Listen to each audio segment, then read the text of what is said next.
আমি প্রথমেই দেখতে চেয়েছি মুসা আলাইহিস সালামকে যেখানে কষ্ট দেওয়া হয়েছে সেটা কোথায়, তাকে যে জায়গা থেকে ফালায় দেওয়া হয়েছিল সেই জায়গাটা কোথায়।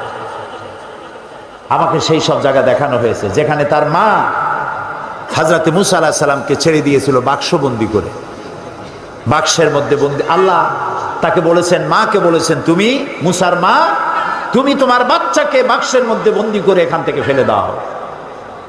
কারণ ফেরাউন বলেছে যে এই জাতির কোন পুরুষ সন্তানকে আমি বাঁচায় রাখবো না, যেটা হবে সে আমার শত্রু হবে, সব মেরে ফেলো আর মেয়েগুলিকে বাঁচায় রাখো। এটা হলো ফেরাউনের ইচ্ছা, কোন পুরুষ সন্তান বাঁচতে দেবে না। আর আল্লাহর ইচ্ছা মুসা আলাইহিস সালামকে আল্লাহ ওর জমিনে পাঠাবেন। কার ইচ্ছা কার্যকরী হবে? কার? আল্লাহ তাআলা মুসা আলাইহিস সালামকে বানায় ফেললেন। এখন বাঁচবে কেমনে? তারে তো মেরে ফেলবে ফেরাউন। দেখেন অবস্থা। আল্লাহ তাআলা বললেন বাক্সবন্দি করে তারে নদীতে ছেড়ে দাও। মায়ের কয়েকটা কন্যা সন্তান হয়েছে, এই প্রথম ছেলে মুসা আলাইহিস সালাম, তাকে বাক্সবন্দি করে আল্লাহর হুকুমে নদীতে ফেলে দিলেন। মা কাঁদতেছে, কাটা কবুতরের মতো ছটফট করছে। কলিজার টুকরো সন্তান নদীতে ভাসায় দেওয়া মায়ের জন্য কি অবস্থা বুঝতেই পারে। নদীর স্রোতে ভেসে যাচ্ছে আর তার বোন নদীর পার দিয়ে যাচ্ছে, বাক্স যায় কই। ঘটনা কোরআন শরীফে আল্লাহ উল্লেখ করেছেন, আর সেই জায়গাটা আল্লাহ আমাকে দেখার তৌফিক দিয়েছেন। ভাসতে ভাসতে এই বাক্স গিয়ে থামলো ঠিক সেইখানে যেখানে ফেরাউন আর আসিয়া দুজনে বসে পড়ন্ত বেলায় নীল দরিয়ার দৃশ্য দেখতেছে, বাতাস খাচ্ছে, ঢেউয়ের তাল দেখতেছে। বাক্স এসে সেখানে থেমে গেল। ফেরাউন আশ্চর্য হলো, বাক্স এসে থামলো এখানে, দেখো বাক্সে আছে কি, উঠাও বাক্স। বাক্স উঠানো হলো, খুলে দেখে গোলাপের পাপড়ির মতো চেহারা সুন্দর একটি বাচ্চা। ফেরাউন বলছে, এই তো আমার দুশ্মন, তরবারি আনো, হত্যা করো, আমার দুশ্মন পেয়ে গেছে। হযরতে আসিয়া বলছেন, ফেরাউন তুমি খোদা না বেহুদা? এই ছোট্ট বাচ্চা তোমার শত্রু, কি বলো তুমি? আমাদের তো কোনো বাচ্চা কাচ্চা নাই, মনে হয় আল্লাহ তাআলা আমাদেরকে এই বাচ্চাটা দিয়েছেন, চলো এটাকে আমরা লালন পালন করি, তুমি এর মারিও না। বাচ্চা নিয়ে গেল বাড়ি। দেখেন অবস্থা। এখন বাচ্চারে দুধ খাওয়াইতে হবে। যেই বাচ্চা পুরুষ সন্তান বাঁচতে দেবে না যে ফেরাউন, সেই ফেরাউন এই বাচ্চারে দুধ খাওয়াবার জন্য পাগল হয়ে গেছে। ধাত্রীগুলো ডাকা হলো, কোন ধাত্রীর কোলে সে ওঠে না, বাচ্চা কারোর দুধ মুখে নেয় না, খালি কাঁদতেছে। আল্লাহ রাব্বুল আলামিন পরবর্তী সময় হযরত মুসা আলাইহিস সালামকে বলেছেন, মুসা ফেরাউনের ঘরে তুমি কাঁদতেছো আর তোমার মা তোমাকে না পায়া কাঁদতেছে, আমি রহমানুর রহিম এটাকে সহ্য করতে পারি নাই। বোন গিয়ে বলছে ফেরাউনকে, জাহাপানা আমার কাছে একটা ধাত্রীর খবর আছে, ওই মেয়ে লোকটা যে কোনো বাচ্চা কোলে নিলেই দুধ খায়। ফেরাউন বলছে নিয়ে আসো, যত টাকা লাগে দেব। বোন গিয়ে তার মায়েরে নিয়ে আসছে। মা এসে বাচ্চা পেয়ে গেল, বাচ্চা কোলে নিল, বাচ্চা দুধ খাওয়া আরম্ভ করলো। ফেরাউনের বাড়িতে পয়সা দিয়া টাকা দিয়া ফেরাউন রাখলো আর দুধ খাওয়াইলো। মুসা আলাইহিস সালাম একটু বড় হলেন, একটু বড় হয়েছেন, নাদুস নুদুস চেহারা। ফেরাউন কোলে নিয়েছে, পয়গম্বরী চেহারা তো, সলিমুদ্দি কসিমুদ্দি মার্কানা। মুসা আলাইহিস সালামের চোখ, তার ঠোঁট, তার ললাট, তার গন্ডদেশ, আল্লাহর পয়গম্বর। আল্লাহ তাআলা মুসা আলাইহিস সালামকে বলেছেন, মুসা তুমি ভয় পাও, আমি তো তোমাকে আমার জন্য বানাইছি। সুবহানাল্লাহ। এই কোরআন শরীফে আল্লাহ বলছেন, আমি তোমাকে আমার জন্য বানাইছি। ফেরাউন কোলে নিয়ে মুসা আলাইহিস সালামের মস্তক উঁচু করে করে ঠোঁটটা নামায় দিল। মুসা আলাইহিস সালামের ঠোঁটে ঠোঁট লাগাইয়া চুমা দিবে। যেই না ঠোঁটের কাছে ঠোঁট নিয়ে আসে, মুসা আলাইহিস সালাম ঠাস করে এক চড় মেরেছে ফেরাউনের গায়ে। ফেরাউন আছাড় মেরে ছেড়ে দিল বাচ্চাকে, বলল যে সত্যিটাই আমার দুশ্মন, তরবারি আন, কেটে ফেলবো। আসিয়া বলছে, তুমি তো সত্যি একটা বদ্ধ পাগল, কি আর খোদা তুমি? তোমারে খোদা যারা মানে ওগুলোও পাগল। এই বাচ্চা মানুষ সোনাও চেনে, আগুনের টুকরাও চেনে না, তুমি আন্দাজে তারে মারি ফেলবা। ফেরাউন বলছে, আচ্ছা ঠিক আছে, সোনাও চেনে না, সোনার পিণ্ডও চেনে না, আগুনের টুকরাও চেনে না, স্বর্ণ আনো, আগুনের টুকরা আনো। যদি সোনায় হাত দেয়, আগুনে হাত না দেয়, তাহলে বুঝবো বুদ্ধি আছে। আর যদি আগুনে হাত দেয়, হাত না দেয়, তাহলে বুঝবো যে ঠিকই। আগুনে যদি হাত দেয় তাহলে বুঝবো যে বাচ্চা মানুষ বোঝে নেই। স্বর্ণের টুকরা আনা হলো, আগুনের টুকরা আনা হলো। মুসা আলাইহিস সালাম আগুনের দিকে হাত না দিয়া সোনার দিকে হাত বাড়াতে যাচ্ছিলেন, আল্লাহ ফেরেশতা দিয়ে তার হাত আগুনের দিকে দিয়ে দিলেন। আল্লাহ তাআলা বলছেন, মুসা রে, এইরকম করে আমি তোমাকে লালন করেছি। মুসা আলাইহিস সালাম বড় হলেন, সেই জায়গা দেখলাম এবং ওখানেও চলে গেলাম। প্রায় 450 কিলোমিটার পাড়ি দিয়ে সেই জায়গায় গিয়ে উপস্থিত হলাম, যেখানে মুসা আলাইহিস সালাম মাদায়েন থেকে ফিরেছেন। 10 বছর পর ফিরেছেন বউ বাচ্চার সাথে। শোয়েব আলাইহিস সালামের মেয়ে, শোয়েব আলাইহিস সালাম তার শ্বশুর, ফিরেছেন। ফেরার পথে ঠান্ডায় পড়েছেন, প্রচন্ড ঠান্ডা। এই ঠান্ডার ভেতরে তিনি তার স্ত্রী ছেলে মেয়েকে বসায় দিয়েছেন এবং সেখানে আল্লাহ তাআলা বলছেন, হযরত মুসা আলাইহিস সালাম তার পরিবর্গকে বললেন যে অন্ধকারে পড়ে গেলাম, এখন যাব কোথায়? দূরে আগুন দেখা যায় একটা গাছে। ইজরা নারান ফাকালা লিআহলিহিম কুতু ইন্নী আনাস্তু নারান লাআল্লী আতীকুম মিনহা বিকাবাসিন আও আজিদু আলান নারি হুদা। তিনি যেটাকে আগুন দেখে মনে করেছিলেন যেটা আগুন, তিনি বললেন তোমরা অপেক্ষা করো, আমি আগুনের কাছে যাই, হয় আগুন আনবো আর না হয় আমাদেরকে আল্লাহ, আমি একটা রাস্তা পেয়ে যাব কোন পথে আমরা যাব। ফালাম্মা তাহা নুদিয়া ইয়া মূসা ইন্নী আনা রাব্বুক ফাখলা'না আলাইক। আগুনের কাছাকাছি যিনি যখন হয়েছেন, আগুনের ভিতর থেকে আওয়াজ এলো, এটা আগুন টাগুন কিচ্ছু না, ইন্নী আনা রাব্বুক, আমি তোমার রব, আমি তোমার আল্লাহ। ফাখলা'না আলাইক, জুতা খুলে আসো। ইন্নাকা বিল ওয়াদিল মুকাদ্দাসি তুয়া, তুমি তো পবিত্র উপত্যকায় পৌঁছে গেছো। ওয়াদি আরবিতে বলা হয় ওয়াদি, বাংলায় বলা হয় উপত্যকা। দুই পাহাড়ের মাঝখানে সমতল জায়গাকে উপত্যকা বলা হয়। আমরা সেখানে গেলাম। উপত্যকায় ওয়াদিয়ে মুকাদ্দাসে যাওয়ার আগে আমার এই আয়াত মনে পড়েছে। আল্লাহ তাআলা বলছেন ফাখলা'না আলাইক ইন্নাকা বিল ওয়াদিল মুকাদ্দাসি তুয়া। মুসা আলাইহিস সালামকে আল্লাহ বলছেন জুতা খোলো, আমি ভরসটে জুতা আগেই খুলে ফেলেছি। এখানে মন্ত্রী এমপি গোষ্ঠী সুদ্ধা ভিতরে ঢুকতেছে মাথা নিচু করে, মাথা নিচু করে, ঠিক এইভাবে নিচু করে ঢোকে। আমি জিজ্ঞেস করলাম আমার পাশে যিনি বসা, ভাই আমি তো নতুন মানুষ, পার্লামেন্টে জীবনে আসি নাই, এই যে যারা ঢুকতেছে মন্ত্রী এমপি গোষ্ঠী সুদ্ধা রুকু দিয়ে ঢোকে কেন? কয় যে না, রুকু না, এটা নিয়ম, আপনি তো বোঝেন না। আমি বললাম বুঝি না বলেই তো জিজ্ঞেস করতেছি, মাথা নিচু করে কেন? দেখেন, আমাকে বই দিল, বইতে rules of procedure article number 267, ওখানে লেখা আছে পার্লামেন্টে ঢোকার সময় এবং বেরোবার সময় উভয় অবস্থায় স্পিকারকে সম্মান জানাবার উদ্দেশ্যে মাথা ঝুঁকাইয়া সম্মান প্রদর্শন করিতে হইবে। নাউযুবিল্লাহি মিন যালিক। আমার মাইন্ড স্ট্রাইক করলো, কিন্তু পার্লামেন্টের নতুন মানুষ কেমনে কথা কয় জানি না, কোন কথা বলবো আর বলবে বসেন, বেইজ্জতি কাণ্ড। আমার বুঝতে সময় লাগলো 2-3 দিন পার্লামেন্টে কি সব ধারা নিয়ে কথা বলা যায়। 3 দিনের মাথায় পয়েন্ট অফ অর্ডারে দাঁড়ালাম, 15 মিনিট বক্তব্য রেখেছি। হুমায়ুন রশিদ সাহেব তখন স্পিকার ছিলেন, তিনি মারা গেছেন, আল্লাহ তাকে রহম করুন। আমি তাকে বললাম রুলস অফ প্রসিডিওরের আর্টিকেল নাম্বার 267 এটি কোনো মুসলমান মানতে পারে না।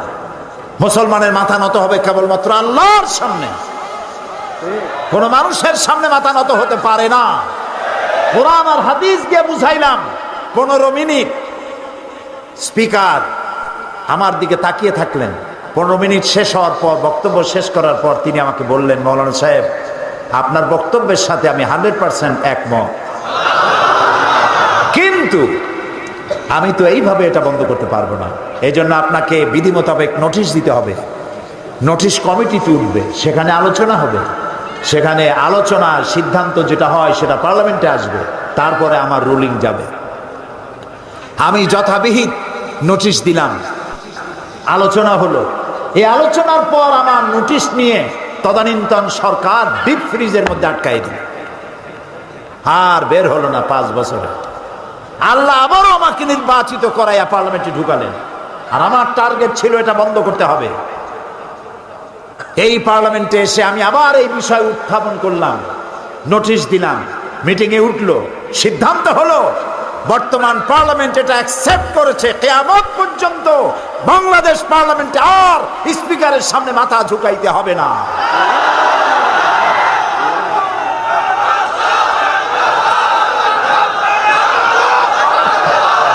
প্রিয় ভাই সব, মানুষ মুসলমান মাথা নত করবে কেবলমাত্র কার সামনে? আল্লাহ ছাড়া কারোর সামনে মাথা নত করা যাবে না। আর নামাজ একমাত্র সিস্টেম যার মধ্য দিয়ে নিজেকে ছোট করা যায়। আল্লাহ সব থেকে বড়, আমি ছোট। এই ছোটত্ব, অহংবোধ, নিজের অহংবোধ, এটাকে মাটির সাথে মিশাবার জন্য এ পর্যন্ত হাত তুলে দাঁড়ায় মানুষ যখন নামাজে দাঁড়ায় আসামির মতো হয়ে যায়। রুকুতে গেল, নিজের অস্তিত্ব আরো অবনমিত হলো। সেজদা যখন দিল তখন তার অহংকার মাটির সাথে মিশে গেল। আমি সেজদা দিয়ে বললাম, আল্লাহ তুমি শ্রেষ্ঠ, আমি তোমার গোলাম। আল্লাহ রসুল বলেছেন, প্রশ্ন করা হয়েছে, হে রাসূল, বান্দা আল্লাহর নিকটবর্তী হয় কখন? নবী করিম সাল্লাল্লাহু আলাইহি ওয়াসাল্লাম বলেছেন, বান্দা যখন সেজদা দেয় একদম আল্লাহর কাছে চলে যায়। রাসূলুল্লাহ বলছেন, আমার উম্মতেরা ও সাহাবীরা যখন সেজদা দিবা তখন মনে করবা তুমি তোমার মাথা আল্লাহ তাআলার কদম মোবারকের উপরে রেখে দিয়েছো। সেজদা দিয়ে মনে করবেন, আল্লাহ আমি আমার মাথা আপনার পায়ের উপরে ছেড়ে দিচ্ছি। সুবহানাল্লাহ। এরকম সেজদা দিয়ে দেখেন, সেজদায় কত মজা। দেখেন না, মানুষ বলে, ভাই এমন কাজ আমার ছেলেতে করছে, আমার নাক কাটা গেছে। সত্যি কি নাক কাটছে নাকি? না, মর্যাদাহানি হয়েছে। আবার বলে আমার কপাল খুলে গেছে। কপাল কি খোলে টোলে কিছু? আবার কপাল পুড়িয়ে গেছে। এর অর্থ কি? ভাগ্য। কপাল কিসের প্রতীক? ভাগ্যের প্রতীক, না মর্যাদার প্রতীক। কেউ যদি তার মর্যাদা বাড়াতে চায়, কেউ যদি তার ভাগ্য সুপ্রসন্ন করতে চায়, তাহলে প্রত্যেক দিন দৈনিক 5 বার মাটি নামক দাসখতের উপরে নাক আর কপাল নামক কলম দিয়া সই করতে হবে 5 বার, আল্লাহ আমি কেবলমাত্র তোমারই গোলাম, তুমি ছাড়া কারো গোলাম নই। ফজরে একবার, জোহরে একবার, আসরে একবার, মাগরিবে একবার, আবার রাত্রে শুতে যাব তখনও আর একবার। পৃথিবীতে যখন আসছিলাম তখন কানে কি শুনেছি মনে আছে? মনে নাই, তবে আপনারা জানেন। আজানের প্রথম শব্দ কি? ইকামতের প্রথম শব্দ কি? নামাজের প্রথম শব্দ কি? জীবনের শেষ নামাজ সালাতুল জানাজা, প্রথম শব্দ কি? শেষ শব্দ কি? এর দ্বারা প্রমাণ হলো আমার জন্ম থেকে কবরে যাওয়া পর্যন্ত জীবনের প্রতিটি ক্ষেত্রে আমি গোলাম। আমাকে ঘোষণা করতে হবে আল্লাহু আকবার। নামাজ হয়ে গেছে, দোকান বন্ধ করে দাও। মক্কা শরীফ, মদিনা শরীফ যায় দেখেন, যখনই আজান হয়ে যায় সব দোকান বন্ধ করে দেয়। আর আমরা দোকান বন্ধ আমার দেশে করে না, যে দোকান বন্ধ করলে বেচা কিনে কম হয়ে যাবে। আরে ভাই, আল্লাহর নামাজ পড়তে যাচ্ছেন, কামাইতে বরকত দেওয়ার মালিক কে? আপনি নামাজের জন্য দোকান বন্ধ করে যে নামাজে গেলেন, এই যে সময়টা গেল, হতে তো পারে নামাজ পড়ে আসার পর একজন খরিদ্দার এমন পাবেন যাতে ওই সময় যত খরিদ্দার আসতো একজনে সব কিনে নিয়ে যাবে। হতে পারে না? এই জন্য আল্লাহকে সেজদা দেন বেশি করে, নামাজ ভুলবেন না। অফিসার হন, যেই হন, এখন তো যৌবন কাল, একটু বিয়ে ঠিয়া করি, বাচ্চা টাচ্চা হোক, তারপরে ধীরে ধীরে নামাজ ধরবো। তুমি যে বিয়ে করতে পারবা তার কোনো গ্যারান্টি আছে? তোমার যে বাচ্চা হবে তার কোনো গ্যারান্টি আছে? তুমি যে বুড়া হবা তার কোনো গ্যারান্টি আছে? বৈশাখ মাসে যখন ঝড় হয়, ঝড়ে শুধু পাকা আম পড়ে না, কাঁচা আমগুলোও পড়ে, ঠিক না? নিঃশ্বাসের কোনো বিশ্বাস নাই, আজ আছি কাল নাই, এই অবস্থা। এই যে কথাগুলি শুনলাম, আল্লাহ যেন আজকেই এশার নামাজ যারা পড়ে নাই আজকে থেকেই যেন এশা থেকে নামাজ শুরু করতে পারি, আল্লাহ যেন তৌফিক দেয়, বলেন আমিন। প্রিয় মুসলমান ভাইরা, নামাজ যে পড়বেন না, মুসলমান দাবি করার তার কোনো হক নাই। নিজেকে মোমেনও দাবি করতে পারবেন না, মুসলমানও দাবি করতে পারবেন না। নামাজ পড়তে হবে, নামাজ নামাজ। আপনি অফিসার, নামাজ পড়েন। আপনি মন্ত্রী, নামাজ পড়েন। আপনি এমপি, নামাজ পড়ুন। চেয়ারম্যান, নামাজ পড়ুন। ছাত্র, শিক্ষক, মেয়ে লোক, পুরুষ লোক, মুসলমান, নামাজ নামাজ। হতে পারে সরকারি কাজে ঘন্টার পর ঘন্টা ডিউটি পালন করছেন, নামাজ পড়তে পারেন না। যখনই আপনি সময় পেলেন তখনই নামাজটা আদায় করে নেন, নামাজ ভুলে যাবেন না। আচ্ছা, আজকে কি আমরা এই ওয়াদা করতে পারবো যে জীবনে আর নামাজ ছাড়বো না? পারবো? যারা পারবেন কেবলমাত্র তারাই দুটি হাত উঁচু করুন, বলেন ইয়া আল্লাহ, তোমার পবিত্র নামে শপথ করি, কসম করি, ওয়াদা করি, যতদিন পর্যন্ত মালাকুল মউত আমার মাথার কাছে না আসতেছে ততদিন পর্যন্ত ফরজ নামাজ, ফরজ রোজা আর ছেড়ে দেব না, আর ছেড়ে দেব না, আর ছেড়ে দেব না। আমিন ইয়া রাব্বাল আলামিন। হাত নামান। আমি কি জোর করে হাত তুলাইছি? আপনারা হাত তুলেছেন, ঠিক না? দেখলেন কে? সাক্ষী কে? তুললেন। জীবনের অতীতের ভুল তাদের মাফ করে দাও, এবং ভবিষ্যতে এক ওয়াক্ত নামাজ যেন কেউ ছেড়ে না দেয়। সবাইকে নামাজ আদায় করার তৌফিক দান করো। এই জাতি যদি নামাজি হয়, আল্লাহর রহমত বৃষ্টির মতো নাজিল হতে থাকবে। আল্লাহ রাব্বুল আলামিন বলেন, ওয়ালাউ আন্না হানাল কুরআ আমানু ওয়াত্তাকাউ লাফাতাহনা আলাইহিম বারাকাতিম মিনাস সামাই ওয়াল আরদ। দেশের লোকেরা, জনপদের লোকেরা যদি আমার উপর ঈমান আনে আর আমাকে ভয় করার নীতি অবলম্বন করে চলে, দুইটা কাজ। কয়টা কাজ? কে বলতেছে? আমার উপর যদি ঈমান আনে আর আমাকে ভয় করার নীতি অবলম্বন করে যদি চলে, তাহলে ওই জমিনের মানুষের জন্য আমি আল্লাহ আকাশ আর জমিনের বরকতের সব দরজা খুলে দেব। এই জন্য দাওয়াত দিতে হবে। এর দ্বারা দাওয়াতের ট্রেনিং দেওয়া হচ্ছে। আমরা উম্মতে দাওয়াত, আমাদেরকে ট্রেনিং দেওয়া হচ্ছে। মানুষের কাছে যখন ইসলামে দাওয়াত দিবা, ভালোবাসা দিয়া, মহব্বত দিয়া, ধমকাইয়া, রাগ করিয়া পারবা না। যে পীরের মেজাজ খারাপ সে মুরিদ পাবে না, আর যে চোরের কাশি আছে চুরিও করতে পারবে না। সারা রাত কষ্ট করিয়া গোছায় গাছায়া যেই ঘরের দরজার মধ্যে ঢুকবে অমনি দিল কাশি। পিটান খাওয়া ছাড়া উপায় নেই। আর পীরের মেজাজ খারাপ, মুরিদ একটাও কাছে যাবে না। সুতরাং মানুষকে দাওয়াত দিতে হলে কোরআন থেকে। কোরআন হচ্ছে আমাদের জীবনের গাইড বুক। আলহামদুলিল্লাহ বলে। আমি গতকাল বলেছি যে লোকমান নবীও না, রসুলও না, তিনি আল্লাহর থেকে প্রাপ্ত একজন জ্ঞানী মানুষ। তিনি তার ছেলেকে 9টা নসিহত করেছেন। কয়টা? নসিহতগুলি আল্লাহর কাছে পছন্দ হয়ে গেছে, এবং আল্লাহর কাছে এই নসিহত এত পছন্দ হলো যে হযরতে লোকমানের নাম দিয়ে আল্লাহ তাআলা সূরা নাজিল করে লোকমানকে চিরন্তন করে দিলেন। ছেলেকে প্রথম যে নসিহত করেছিলেন, সে নসিহত প্রথমটা ছিল লা তুশরিক বিল্লাহ ইন্না শিরকা লা যুলমুন আযীম। শিরক করবে না, আল্লাহর সাথে শরীক করবে না কোনো অবস্থাতে। 2 নম্বর নসিহত হলো ইয়া বুনাইয়া আকিমিস সালাত ওয়া'মুর বিল মা'রুফি ওয়ানহা আনিল মুনকার ওয়াসবির আলা মা আসাবাক ইন্না যালিকা মিন আজমিল উমুর। ইয়া বুনাইয়া, হে আমার কলিজার টুকরা সন্তান। আলেমরা বুঝবেন, ওলামারা বুঝবেন। এখানে ইয়া ইবনি বললে সার্থ, ইয়া ইবনি, ও আমার ছেলে। তিনি বললেন কি? ইয়া বুনাইয়া। বুনাইয়া বললেন কেন? ইবনি আর বুনাইয়ার মধ্যে পার্থক্য কি? ইয়া ইবনি, ও আমার ছেলে শোনো, এটাও একটা কথা। ইয়া বুনাইয়া, ও আমার কলিজার টুকরা নয়নের পুতুলি, বাবা শোনো, দুইটা কথা এক হলো না। শেষের যে দাওয়াতটা ইয়া বুনাইয়া, ও আমার কলিজার টুকরা নয়নের পুতুলি, বাপে যদি ডাক দেয় বাবা কলিজার টুকরা, সোনামণি, হীরামানি, আসো আমার কাছে আসো বাবা, ছেলের কলিজা গলে যায়। বাপে আমার এত আদর করতেছে, বাপের কথা শোনার জন্য কান মন দিয়ে সে বসে যায়। অন্যায় কাজ থেকে মানুষকে বিরত রাখা মুমিনের ষষ্ঠ নম্বরের কোয়ালিটি। ষষ্ঠ নম্বর হলো ভালো কাজের আদেশ, সপ্তম নম্বরে অন্যায় কাজ থেকে মানুষকে ফিরায় রাখা।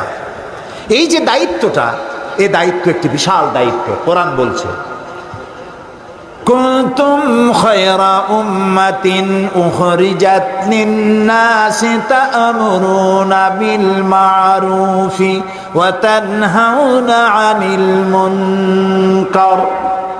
আল্লাহ তাআলা বলেন, ও মুসলমানেরা, তোমরা শ্রেষ্ঠ জাতি, খাইরে উমাম, ইমামে আকওয়াম।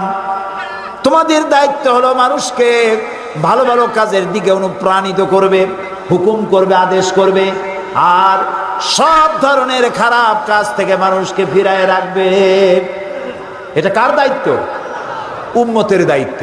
আল্লাহ তাআলা বলছেন, এই দায়িত্ব সব নবীদের, সমস্ত নবীদের কাজই ছিল মানুষকে ভালো কাজের আদেশ দেওয়া আর অন্যায় থেকে ফিরিয়ে রাখা। আল্লাহ তাআলা বলছেন, এটা নবীদের কাজ, এটা উম্মতের কাজ। তোমাদের মধ্যে এরকম দল থাকতেই হবে যারা মানুষকে ভালো কাজের আদেশ করবে, অন্যায় কাজ থেকে ফিরায় রাখবে। নবীদের। আবার মোমেন পুরুষ এবং নারী, আল মুমিনুনা ওয়াল মুমিনাতে বাদুহুম আউলিয়াউ বাদ ইয়ামুরুনা বিল মারুফ ওয়া ইয়ানহাউনা আনিল মুনকার। মোমেন পুরুষ আর মোমেনা নারী একে অপরের বন্ধু, এবং এদের দায়িত্ব হলো মানুষকে ভালো কাজের আদেশ করবে, অন্যায় কাজ থেকে ফিরিয়ে রাখবে। আল্লাহ তাআলা বলছেন, এই কাজটি ব্যক্তি, প্রত্যেকটা ব্যক্তি। দেখুন সূরা লোকমান, কোন সূরা? সূরা লোকমান। সূরা লোকমানে দেখা যায় যে ছেলে পরীক্ষায় ফেল করছে। ফেল করে না? একজনে বলছিল, ভাই আপনার ছেলে তো ফেল করছে। কয় আলহামদুলিল্লাহ। কইটা কেমন কথা, ছেলে ফেল করলে আলহামদুলিল্লাহ কর? কই যে আমার ছেলে যে পদের, ও যে ফেল করতে পারবে এটা আমি আশা করিনি। এটাও তো একটা যোগ্যতা যে ফেল করতে পারছে। ছেলে ফেল করেছে, বাপে রাগ করেছে, বাপ কথা বলে না, মায় কথা বলে না, বুইনে কথা বলে না। 3 দিন 4 দিন ছেলে বাড়িতে ঠাই পায় না, মুখ মলিন হয়ে গেছে। এখন তার বন্ধু আছে, ও যেমন বল্টু, ওর বন্ধু আছে মন্টু। এই মন্টুদের সাথে মিশা বাড়িতে তো জায়গা পাইল না, মন্টুরা জায়গা দিল। মন্টুরা জায়গা দিয়ে নিয়ে গেল সিনেমা দেখাইতে, হাবিজাবি দেখাইলো, হাবিজাবি খাওয়াইলো। আপনি মুখ কালো করে রাগ করে আপনার ছেলেটাকে সর্বনাশ করে দিলেন। উচিত ছিল, বাবা ফেল করছিস, ফেল তো মানুষই করে, হয়তো কোনো ভুল করেছিস, ভালো করে পড়, আগামী বছর পরীক্ষা দিলে আমি দোয়া করব আল্লাহ তোরে ভালো করবে। এই ছেলেটা আপনার হাতের মুঠায় থাকতো, ঠিক না ভাই? কত ক্ষতি আমরা করি না বুঝিয়া, কত সর্বনাশ করি। মেয়েটার সাথে কথা বলি না, ছেলেটার সাথে কথা বলি না, এটা ঠিক না। ছেলে মেয়ে এক জায়গায় বসে খান, তারপরে ভালো একটু মাছ বাচ্চার কাছে তার থালে উঠায় দেন, তার মুখে খাওয়ায় দেন, বাচ্চা খুশি হবে, বাপের প্রতি আকৃষ্ট হবে, এবং এই ফাঁকে তাকে নসিহত করেন, ভালো ভালো কথা বলেন। যত গালি দিক, আপনাকে চিন্তা করতে হবে নামাজ প্রতিষ্ঠা করতে গিয়ে নবী করিম সাল্লাল্লাহু আলাইহি ওয়াসাল্লামের দান্দার মোবারক শহীদ হয়েছে, সাহাবায়ে কেরাম জীবন দিয়েছে। আমার একটু গালি দেবে তো কি হবে? ওয়াসবির আলা মা আসাবাক, যে বিপদ আসে এই বিপদে ধৈর্য ধারণ করো। তবে ইন্না যালিকা মিন আজমিল উমুর, এই ধৈর্য ধরা এটি খুব বড় কাজ। এইটা যাদের বুকের পাটা বড়, হিম্মত যাদের আছে, সমালোচনা সহ্য করার একমাত্র তাদের পক্ষেই সম্ভব। আল্লাহ যেন আমাদেরকে সহ্য করার তৌফিক দেন। ভালো কাজের আদেশ দাও, অন্যায় কাজ থেকে মানুষকে ফিরায় রাখো। এ কাজটি নবীদের, উম্মতের, দলের, মোমেন পুরুষ মোমেন নারী, প্রত্যেক ব্যক্তির। আল্লাহ বলছেন এ কাজটি রাষ্ট্রের। এ কাজটি কার? সূরা হজের মধ্যে আল্লাহ তাআলা বলেন, আল্লাযীনা ইম্মাক্কান্নাহুম ফিল আরদ আকামুস সালাত ওয়া আতাউজ যাকাত ওয়া আমারু বিল মারুফি ওয়া নাহাউ আনিল মুনকার ওয়া লিল্লাহি আকিবাতুল উমুর।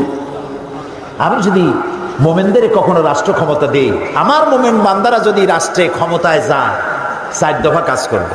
কয় দফা? কে বলতেছেন? আল্লাহ। সূরা আন-নামলের মধ্যে দেখো, ধর্ম নিরপেক্ষ রাজনীতি যারা করে, যখনই ক্ষমতায় যায় আলেম ওলামাদেরকে বেইজ্জত করে, মাদ্রাসা বন্ধ করে দেয়। ফসলের হানি করে, মানুষকে কষ্ট দেয়, নির্যাতন করে। আর আল্লাহ বলছেন মোমেনরা যদি ক্ষমতায় যায় কয় দফা কাম করে? 4 দফা। আকামুস সালাত, নামাজ প্রতিষ্ঠা করে, ক্ষমতায় গিয়েই নামাজ প্রতিষ্ঠা করে। সুবহানাল্লাহ বলে। আপনাদের চিন্তা হতে পারে যে মোমেনেরা ক্ষমতায় এসে নামাজ প্রতিষ্ঠা করবে, তাতে হবে কি? এতেই সব হবে। কিরকম হবে?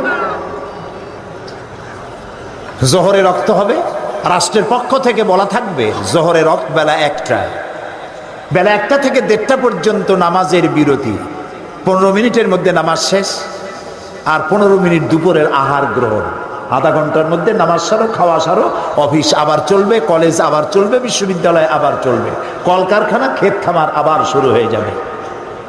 এই নামাজ পড়তে গিয়ে থানায় আজান হবে, ওসি সাহেব ইমামতি করবে, তার পেছনে পুলিশেরা দাঁড়ায় নামাজ আদায় করবেন। যেই থানার ওসি তার থানার পুলিশের ইমামত করে নামাজ আদায় করে, সেই থানার ওসিরে পিটাইয়াও ঘুষ খাওয়ানো যাবে? সুবহানাল্লাহ।